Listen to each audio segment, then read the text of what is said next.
میگه وقتی که بنده توبه کنه خداوند چنان از توبه بنده خشنود میشود که اگه تصور کنه میگه که یک مرد در یک صحرای بی آب و گیاه با تنهایی در بالای یک شتر سوار رفته است، معه راحلته علیها زاده و طعامه و شرابه. بالای شتر در میگه در یک پوچه خرجینش آب شایه، در یک پوچه خرجین دیگرش نان و طعام کیلوواری و همون دولت ثروتش. فنام فاستیقظ و قد ذهبت. میروه یک درخته که میبیند در او بیابانی بی آب و گیاه، میگه در همین تیسویگی اندک استراحت کنم خوب کنم با سفر مدوام میتم. سرش میمونه خوب میکنه، از خوب میخیزه که شتر نیست. اون شتر وسیله نجاتی او مرده که شتر عرب ها کشتی بیابان میگن. تصور کنید در بیابانه که در هزارها فرسخ یگان آبادی نیست، آب نیست، گیاه نیست، شخص به توشه چگل میتونه که سفر کنه؟ در صورتی که توشش همش در داخل همون خرجینای شترش بود، هیچی همراهش نیست. خیلی که شتر نیست، پای درکش نیست. فطلبها حتی ادرکه العطش. بیچاره بالا دوید، پایان دوید تا اینکه زبانش از حلقش زد برومد، از تشنگی دیگه مداری راه گردیش نمون. ثم قال ارجع الى مکان الذي كنت فيه فانام حتی اموت. دیگه دست دلش از حیاتش شست، گفت همون زیر همون درخت میرم سرم میمونم تا وقتی که خدای تعالی امانتش بگیره. دیگه من چیکار میکنم؟ به توشت سفر کردن نتونم در گرمی. فوضع رأسه على صاعده لیموت.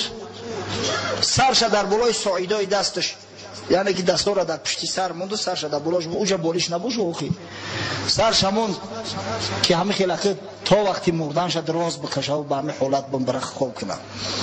فاستیقظ و عنده راحلته و علیها زاده و طعامه و شرابه.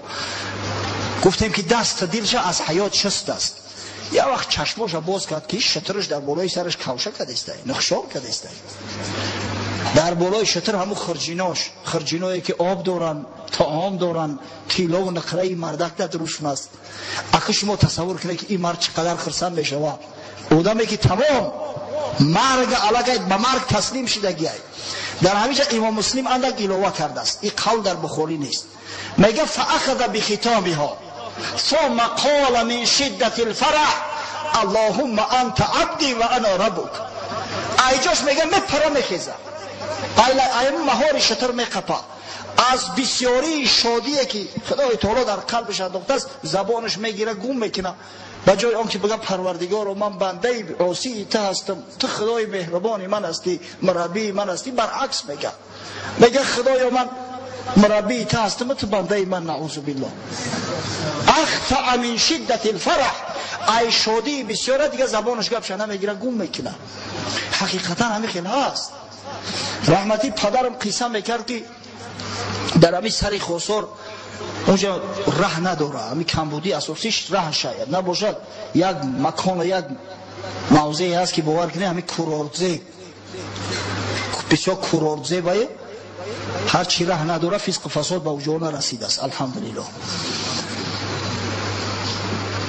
برای یک جو به جای دیگه رفتن همین یک آب مگر هم 10 بار بگذاری، یک آبی سرخاب دارن. میگه فصل بهار بود آب تیزتر بود. رحمتی نقل میکنه، میگه در همون ساحل اومده، میگه یک کمپیرک ششتگی خطی نوسرش کمپیری پیر اکور نمیتونن آب بگذارن، آب تیزه شپش میکنه. بعد میگه گفتم که بیام اومد در پشت بشی بگذارون. آمد در پشتورم سوارش کرده، میگه کمپیرک گذاروندم ایوسا کمپیری پیر قریب 100 ساله. بعد اکد دعا میتم خداوند جوان مرگت بکشه در محتمکت بشینم. بعد میگن واسهش گفت که آخه محمد تو چی گفته استی ترب او گذارو دعاش ای خاک در دهنو به چی گفتم. کمپیر دیگه عقلش گم کرده است، فراموش خاطر شده است، نمیتونه چی بگه. ای شادی رو ببینه همین مردم ببین اگر در حالتی عقلش در جا بودنش میگفت کافر میشید نعوذ بالله. کسی بگه پروردگارو نعوذ بالله تو بنده من هستی کافر میشوه. اما از شدت خرسندی را زبانش دیگه گپش نگرفت، از شادی را گفت خداوند را میبگذره. ما زبان را ننگریم قال را مادرون را بنگریم و حال را. انا بعدا در صحیحین در هر دو اومده است، هم در صحیح بخاری و مسلم که فالله اشد فرحا بتوبه العبد المؤمن من هذا براحلته و زاده و طعامه. خداوند میگه به توبه بنده مؤمن از همین مرد دیده خشنودتر میشود. شما که تصور کنید پروردگار بی‌نیازه که نه احتیاج به توبه ما داره، نه احتیاج به نماز ما داره، نه احتیاج به روزه و زکات ما داره، پروا نداره. اما ببینه که ما از توبه ما خشنود میشود، از یک ما اصلاح میشیم خدای بزرگ خشنود میشیده است.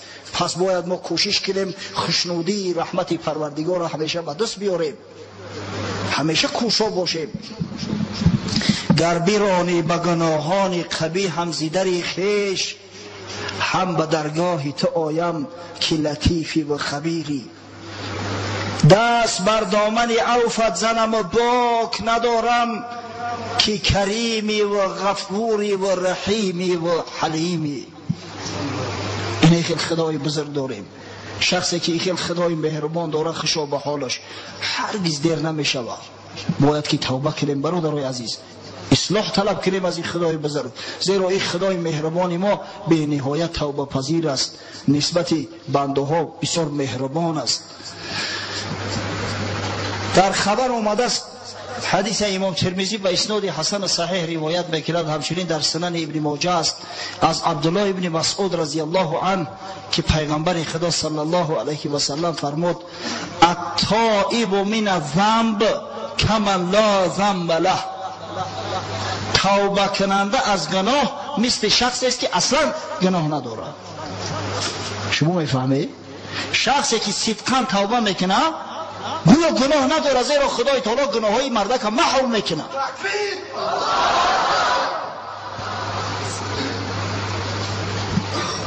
امام طبرانی در معجم کبیر و اسناد بسیار جید قوی روایت میکند از ابی طویل شب الممدود صحابی پیغمبر صلی الله علیه و سلم که نزد حضرت رسول الله صلی الله علیه و سلم اومد گفت ارایت من عمل الذنوب كلها ولم يترك منها شيئا وهو في ذلك لم يترك حاجة ولا داجة إلا أتاها فهل لذلك من توبة.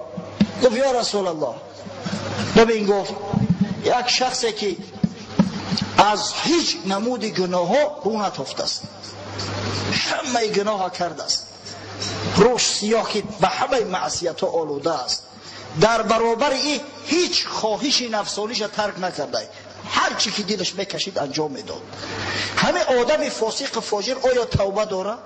آیا خدای تعالی گناه همین مرده که میبخشه؟ پیغمبر صلی الله علیه و سلم فهمید که مرد درباره خودش گفته است زمان جاهلیت پیش از اسلامیش، گفت هل اسلمت؟ یا ابو طویل گفت بسیار قدش بلند به دست این مرد. ابو طویل یعنی پدری دروزی، عربا هم خیلی فعل دارن. وقتی که مثلا به یک از کنیه میمونن همون بعضا میبینن شکل صورت ظاهریش هم میبینن، صفتاش هم میبینن، به همون کنیهش هم میتن. گفت آیا اسلام آوردی، مسلمان شدی؟ گفت فاما انا فاشهد ان لا اله الا الله و انک رسول الله. گفت یا رسول الله، من همیشه گواهی میتم که نیست معبودی بر حق مگر الله سبحانه و تعالی و بر این که تو رسولی بر حق فرستاده بر حق او هستی. پیغمبر خدا صلی الله علیه و سلم فرمودش گفت تفعل الخیرات و تترک السیئات فیجعلهن الله لك خیرات کلهن. گفت من بعد فقط کار خیر را نکن، گناه ها را ترک، دیگه به گناه ها بازگشت نداشته باش، به گناه دیگه بازگشت نکن. در عوض خدای تعالی همون گناه هایی را که پیش از اسلام کرده بودی، همون معصیت هایی که کرده بودی، همش به حسنه بدل میگردونند، حتی گناه تا حسنه می نویسند. این مردک حیران شد، گفت یا رسول الله و غدراتی و فجراتی. گفت همون غدر خیانتکاری هایی که نسبت الله کردم، همه او فجر زیناها و حرامی هایی که من کردم هموارم پروردگار به حسنمو بدل میگردونه. پیغمبر خدا صلی الله علیه و سلم گفت نعم، بله. این مرد گفت الله اکبر، صدای تکبیر داد. فما زال یکبر حتی توارا، تا زمانی که ای چشمو میگه پنهان نشد، اما الله اکبر گفته میرفت و مرد با اشک دیده در چشمش که ببینه ای خدای مهربان و نازنین گناه بنده ها را وقتی که توبه صدقی کردن با به ثواب بدل میگردونه، نامه اعمالمون سفید میگردونه. حضرت شیخ عطار یک قصه عجیب آورده است در منطقه طیر. میفرماید والله اعلم در منطقه طیر نیست، در الهی نامه است، ببخشید در الهی نامهش. چنین نقلی درست است از پیامبر که حق گوید به بنده روز محشر که ای بنده بیا و نامه برخوان که تا چی کرده ای عمر فراوان. از رسول الله صلی الله علیه و سلم میگه روایت میکنن، افسوس که وقت کم است، ما هم فقط شعر گفته میتونیم. انشاءالله حدیث در همین موضوع حدیثی صحیح دیگر هم است که عین همه چیزی را که شیخ عطار آورده است بیان میکنه به اسناد حسن صحیح او را ترمذی روایت کرده است. انشاءالله هفته آینده در ابتدا اول همین حدیث بگیم. یعنی که از رسول الله میگه روایت است که فردا روز قیامت خداوند به بنده نامه اعمالش میگه کو اک نامه تا بخون که در مدت عمر چیکار کردی. چه بنده نامه برخواند به یک بار، چه بنده نامه برخواند سراسر، نبیند جز معاصی هیچ دیگر. وقتی که بنده نامه اعمال تماشا میکنه سر تا سر سیاهی، ما خودمون حتی تصور نمیکنیم که در این روزا چقدر گناه میکنیم. یک سخنی درشت دغلی که با مادرت گپ گردونی میکنی چنان گناهی هست که قسم به خدا از کوی احد وزنین تره، اما ما نمیفهمیم. دل یک مسلمان وقتی که به بیهوده آزار میتی چنان گناهی هست که از کوی احد گرانتر است، اما ما حس نمیکنیم در یک روز دل 100 کس می آزاریم. یک فتنه که میکنی والله از 100 کوی احد گرانتر است. همه در نامه اعمال مثبت است، کرام الکاتبین همه را می نویسند. خیال میکنیم گناه نداریم، اما فردا روز قیامت وقتی که نامه را در دستام میتن، چه بنده نامه برخواند سراسر، نبیند جز معاصی هیچ دیگر، چه در نامه نبیند جز سیاهی، زبان بگشاید و گوید الهی، به دوزخ میروم زین باری تاوان. وقتی میبینه که عملهای حسنش اندک و تمام نامه اعمال همه سیاهی تلخش میکفه، میگه پروردگارو به دوزخ میروم زین باری تاوان. حقش گوید که پشتی نامه برخوان، امر خدا میشود که اک نامه را بگردم پشتش نگه کرد. چه پشتی نامه برخواند به یک بار، چنین یابد نوشته آخری کار. بدی را چون پشیمان گشته باشد، حقش 10 نیکویی بنوشته باشد.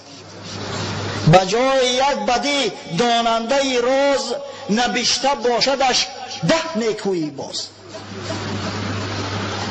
وقتی که پشت نامه را میبینه از بس که این بنده توبه کرده است از گناه ها، دیگر رجوع به او گناه ها نکرده است، خدای تعالی در عوض هر یک گناهی کردش میگه 10 عمل حسنش نوشته است. چه بنده آن ببیند شاد گردد، زهی بنده زی غم آزاد گردد. شاد نمیشه. در همین دنیا یک کسی پارچه زمین بتد ای شادی را در کرتد نمیگنجی، و وقتی که نامه اعمال سفید چید آخی خدای تعالی جنت برات هدیه میکنه، عید شادی زیادتر میشه. و جنت را که دیگه نه مرگ داره، نه آخر داره، نه فقر داره، نه بیماری داره. به حق گوید که قیوم مطلق، ندیدم از کرام الکاتبین حق.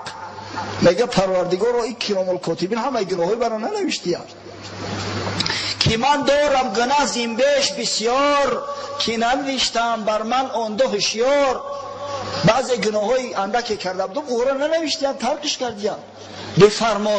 بفرما بر من مسکین نویسم، بفرما شو که پروردگار رو همون را بنویسم، زیرا که توبه کرده بودم. ولی چون آن نوشتند این نویسند و در عوض هر گناهی با 10 ثواب دیگه من بده. جانش دمیده که ای دوزخ نجات یافت. با ببینه چقدر زبانش دراز شد. انسان همیشه همین خیلی نه به مال دنیا سیر می شود، نه به طاعت عبادت سیر می شود اگر انسان صالح باشه، نه به خواندن علم. شخصا من عالم کسی را میگم که تا وقتی مردنش از علم سیر نشود، همیشه در طلب علم باشه. او کسی که یک زمان 5 سال و 10 سال و 15 سال خوند و بعد از دو دیگه کتابا را ته کردی از سال فرد، او عالم نیست، او جاهل است. بگو تا بر من مسکین نویسند ولی چون آن نوشتند این نویسند. پیامبر از چنین گفتار و کردار بخندید و شدش دندان پدیدار. حضرت میگه چنان تبسم میکرد. بعد همین قصه را کردن که دنداناش حتی دیدیم دندانای زیبا و مثل شیر سفید شد. پس آنگه گفت با داننده پاک زهی گستاخی آخر از کف خاک. ای خدای بزرگ گفت حمد ثنا را که از یک کف خاک انسان خلق کردی با این قدر بیباکش کرده که به هیچ چشمش سیر نمیشه. خوب در همه جا صحبت ما به آخر میرسونیم زیرا وقت ما تمام شد. انشاءالله ما وعده کردیم که در موضوع توبه مفصل صحبت میکنیم. هفته آینده از همه جایی که قطع کردیم صحبت مونه، اگر خدا امکان مداده باشه و نصیب مگردونده باشه صحبت خدا دوام خواهیم داد انشاءالله. و آخر ای بندگان خدا، از رحمت خدا هرگز ناامید نشوه. خداوند همه گناه ها را می آمرزه. خداوند غفور است، آمرزنده است، رحیم است، مهربان است، با رحم است. از این خاطر است که خداوند گفت ان الله لا یغفر ان یشرک به و یغفر ما دون ذلک لمن یشاء. خداوند شرک هرگز نمی بخشه، اما او گناهایی که از شرک کمتر هستند اونا را از هر کسی بخواه میپذیره و گناهاشون میبخشه. قرآن فرستاد و پیغمبرش فرستاد که پیغمبر به مردم حدیث قدسی را برسونه که خداوند گفته است سبقت رحمتی علی غضبی. همیشه رحمت من پیش غضب میروه، همیشه رحمتم از غضبم دیده بیشتر و زیادتر است. پس وقتی که گناه کردیم، مجرم گناه شدیم، باید که عمل حسنه و نیک کنیم و به سوی پروردگار رجوع کنیم تا اینکه پروردگار گناههای ما و شما را بیامرزه. ترک کردن گناه معنیش همین است، توبه کردن و رو به سوی عملهای نیک حسنه آوردن. یک برادر داریم شاگرد منم هست کم کم الحمدلله. امروزها در روسیه در یکی از مساجد جامع امام خطیب است، موعظه میکنه روزای جمعه. امروز تلفن کرد التماس کرد که در موضوع توبه بیشتر صحبت کنیم. توبه، زیرا که گفت جوانا و مردای مسلمان و مردای این سرزمین که در روسیه کار میکنن عادتا همون شخصایی هستن که پیش به زنا و به کارهای حرام زیاد دست میزدن. امروز الحمدلله پشیمان شدیان، اصلاح شدیان. از این خاطر سوال زیاد میشود که آیا ما توبه کنیم خدای تعالی گناههای پیشینمون میبخشیده باشه یا نه.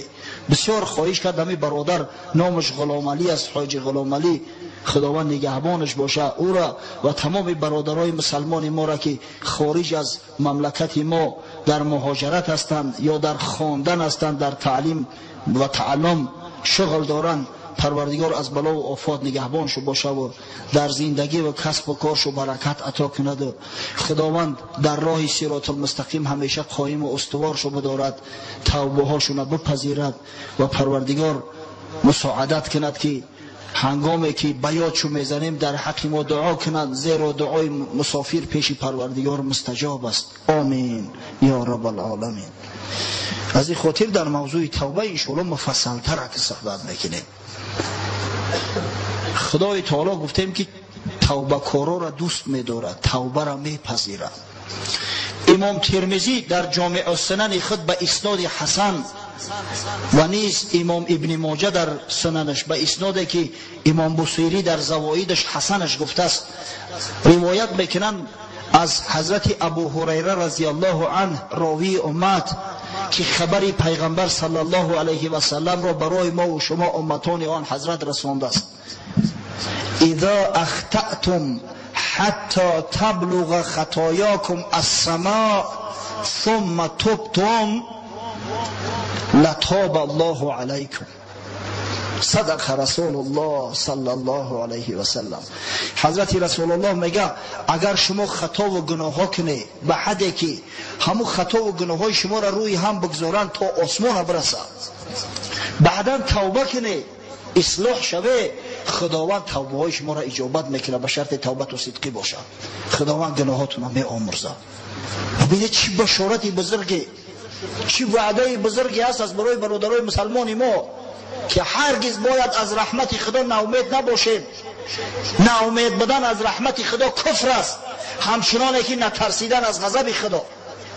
همه ایمان دو بال داره، یکیش همیشه با امید بودن بر رحمت خدا، دومش همیشه ترسیدن از غضب خدا. اگر یکیش که نباشه ایمان نمیشه. در صحیحین اومده است، بخاری و مسلم روایت میکنند از حضرت ابو سعید خدری، یک قصه را از پیغمبر صلی الله علیه و سلم برای ما و شما روایت کرده است که حضرت فرمود کان فی من کان قبلکم رجل قتل 99 نفسا.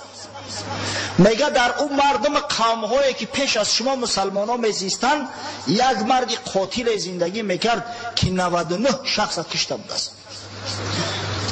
قاتل 99 نفر. فسأل عن اعلم اهل الارض، سوال کرد، گفت داناترین شخص در این سرزمین کی باشه که از همون یک سوال و یک مشکل دارم بپرسم. فدل علی راهب، یک راهب نشانش دادن، گفتن این همین شخص از همه عالم ترین است، به همه مراجعت کن. فاتاه فقال انه قتل 99 نفسا فهل له من توبه. پیش راهب آمد، گفت یا راهب من گفت در طول حیاتم 99 شخص قتل کردم، آیا من توبه دارم؟ آیا توبه برای خدای تعالی میپذیرفته باشه؟ راهب گفت لا، 99 کس کشته باشی گفت رود سیاه شی، تمام، توبه تا هرگز دیگه قبول نمیشه. این مرد یک قاتل، یک آدم کش، وقتی که با در روز گفت که تمام تو مسئلت حلی، مثل بعضی برادرای خوارج احمقی ما که همه را حکم به کفر میکنن، مرتکب گناه کبیره را، گفت دیگه اصلاح نمیشه، تمام توبت قبول نیست. این شخص از فرط غضب زد، راهب هم کشت. فکمل به 100 تا اینکه شماره کشته شده هاش به 100 تا رسید، 100 تا پر شد. گفت پیغمبر ثم سأل عن اعلم اهل الارض، بس سوال کرد که اگه کیای دیگه دانو، یگان دانای دیگه را نشانم بده. فدل علی رجل عالم، دلالتش کردن، گفتن پیش فلان شخص برای بسیار شخصی عالم دانشمند است. نزدش آمد، قال انه قتل 100 نفس فهل له من توبه. آمد گفت برادر من 100 شخص کشتگیم، آیا من توبه دارم؟ توبه کردم، خداوند توبه ما اجابت میکنه؟ این مرد گفت نعم. و من یحول بینه و بین توبه، من گفت حتی همون شخصایی را که حجاب میشوم بین تو و بین توبه میدونم، در این ملک تو زندگی نکن. انطلق الى ارض کذا و کذا فان بها اناسا یعبدون الله. گفت به فلان سرزمین، به فلان مملکت سفر کرد. این مملکتی که تو زندگی میکنی همش قاتل هستن، احمق هستن، فساد و زیناکار. فلان زمین برا گفت در اونجا مردم زندگی میکنن که عبادت خدا را میکنن، مردم صالح هستن. فاعبد الله معهم ولا ترجع الى ارضک، در همونجا همراه همون مردم زندگی کن، عبادت خدا را کن، به این وطنت بر نگرد. گفت فانها ارض السوء، زیرا این مملکتی تو یک مملکتی فساد است، مملکتی بد است. در این مملکتی تو کشتار و قتل کاری خوب حساب میخوره. گمان میکنم که این خیلی جوان مرد با غیرت بود است که 100 آدم کشته است. مثل که یک زمانه همو بر افسکای زکان در سرزمینای اتحاد شوروی پخش کرده بودن، مردم دیگه با قانون الهی نه، با قانون دزدا زندگی میکردن، رزباراشون با قانونهای دزدا میکردن.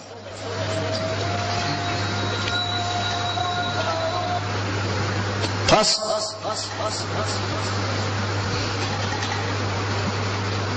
این مرد میگه عازم ره شد. فانطلق حتی اذا نصف طریق ادرکه الموت. روانه شد در راه میرفت، نصف راه نو طی کرده بود بیچاره که اجلش رسید. این اجل کی کرد که تو پیش مردای صالح میری یا پیش مردای فاجر میری؟ خدای تعالی و اجل مقدر کرده، ساعتش که اومد تمام در راه مرگ دریافتش. ملک الموت اومد جانش قبض کرد، در همون بین راه افتیده مرد، به مکانش رسیده. فاختصمت فیه ملائکه الرحمه و ملائکه العذاب. در بالاش هم ملائکه های رحمت جمع شدن، ملائکه های جنت، هم ملائکه های عذاب و عقوبت زبانیه دوزخ. در بالاش بعد دعوا سر شد، ایناش میگن که مال ما های، اوناش میگن نه ای ما های.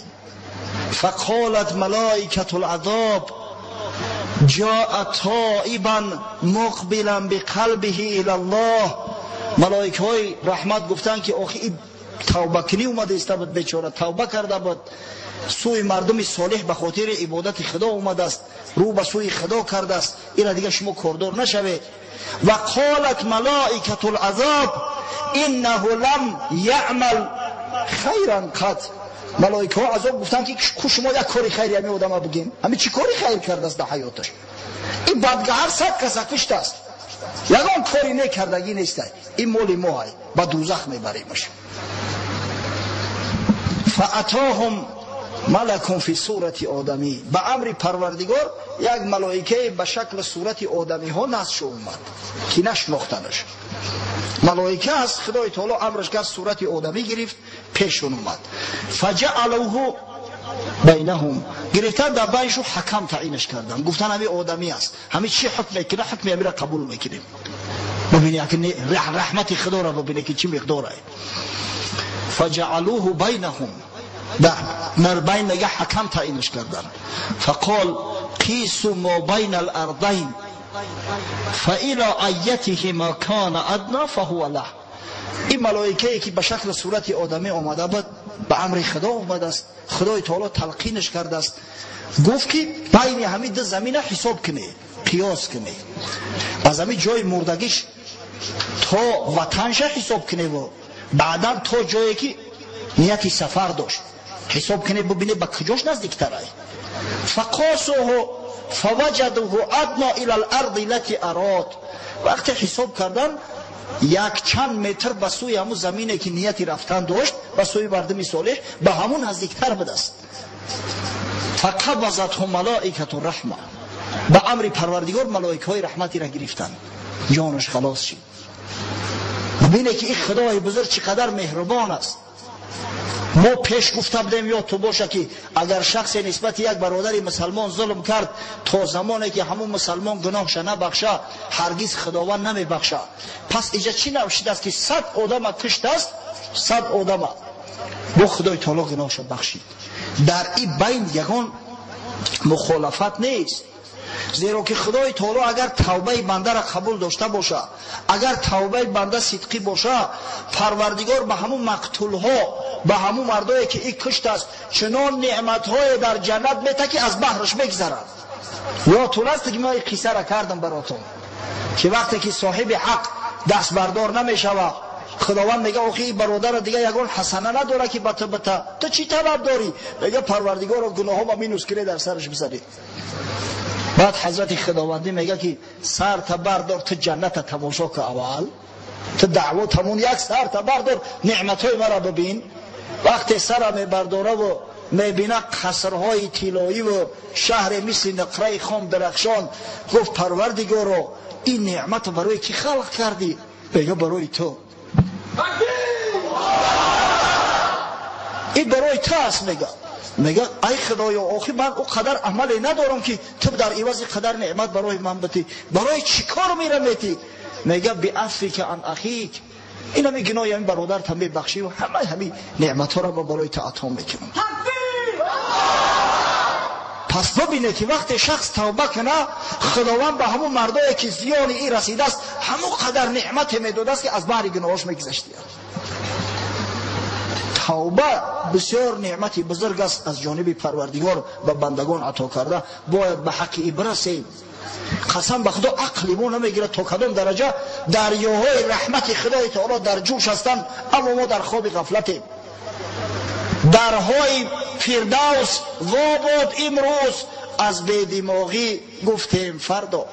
درهای جنت خدا و درهای رحمت همه هوی است.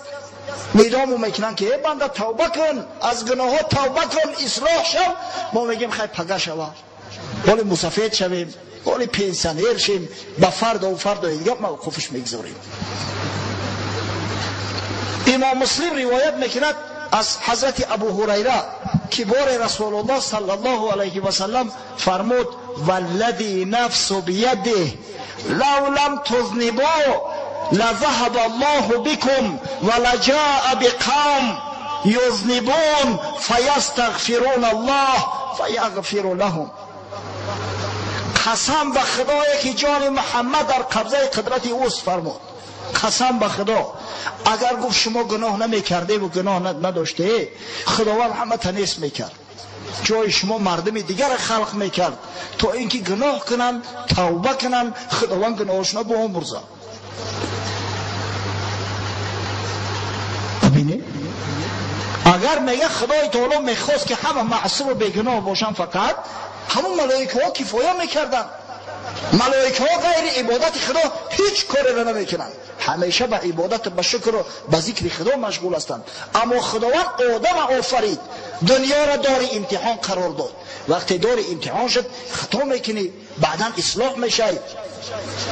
کل ابن آدم خطا. پیغمبر میگه تمام فرزندای آدم علیه السلام خطاکار هستند، به نهایت خطاکار. خطا با بصیغه مبالغه آورده استش، غیر پیغمبرا. کل ابن آدم خطا و خیر الخطائین توابون. بهترین این خطاکارا میگه همون کسایی هستند که توبه میکنن. بازا حرام که هستی بازا، گر کافر و گبر بت پرستی بازا. این درگاه ما درگاه نومیدی نیست، 100 بار اگر توبه شکستی بازا.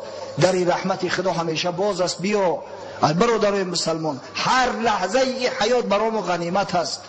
هر کدام ما و شما گناهام و ازموهای سرمزیات است. این خدای بزرگ برای ما چی بشارت ها داده است. پس از همین باید استفاده کنیم، توبه کنیم، رو به سوی خدا بیاریم تا اینکه پروردگار گناهامون رو مغفرت کنه، تا اینکه رحمت خچ بالامون ایثار گردونه، تا اینکه دنیا و آخرت ما را آبادان بسازه، تا اینکه از آتش جهنم ما و شما را نجات ببخشه، تا اینکه وارد جنت المأوا کند، تا اینکه به دیدار به مثال خودش برسانه. در عوض توبه کردن در کار، رو به سوی اصلاح آوردن در کار، هنوز که دیر نشده است. خداوند وقتی که بنده توبه میکند شاد میشود. بنده گناه کرده توبه کرد، بعد خطا کردنش خداوند آنچنان شاد و مسرور میشود که باور کنید در تعجب میمونی وقتی خبرهای پیغمبر صلی الله علیه و سلم گوش میاندازی. در صحیحین اومده است، در صحیح بخاری و مسلم. ببین من حدیثای را براتون گفته استم که صحیح ترین حدیثا هستند.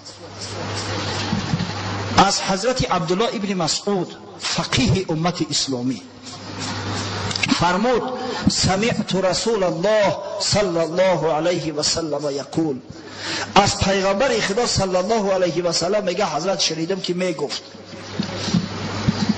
لله اشد فرحا بتوبة عبده المؤمن من رجل في ارض دویة مهلكة.